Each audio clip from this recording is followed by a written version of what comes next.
গত কয়েকদিন ধরে দেখেছেন যে আমার উপর চতুর্দিক থেকে মিসাইল নিক্ষেপ করা হচ্ছে।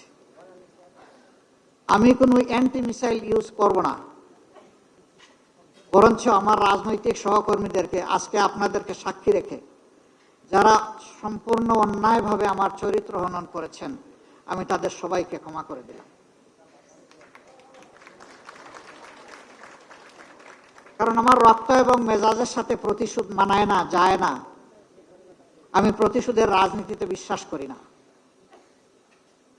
আমি বিশ্বাস করি আমি যদি আমার কোনো সহকর্মীকে, বন্ধুকে, ভাইকে তার ভুলের জন্য ক্ষমা করতে পারি, তাহলে আমিও সমাজের কাছে একদিন আমার ভুলের জন্য ক্ষমা আশা করতে পারি। কিন্তু সেই আমি মানুষটাই যদি প্রতিশোধের রাস্তা ধরে হাঁটতে চাই, তাহলে আমার উপর থেকে আরেকজনের প্রতিশোধ নেওয়ার অধিকার তৈরি হয়ে যায়। এই প্রতিশোধ, প্রতিহিংসার রাজনীতি করে করে আমাদের সমাজকে, দেশকে অনেক ক্ষতি করে ফেলেছে। ওই পিছনের রাজনৈতিক কালচার আর ধারণ করে চলতে চাই না। ওগুলাকে সম্পূর্ণ পিছনে ফেলে যুব সমাজের হাত ধরে এখন সামনে এগিয়ে যেতে চাই।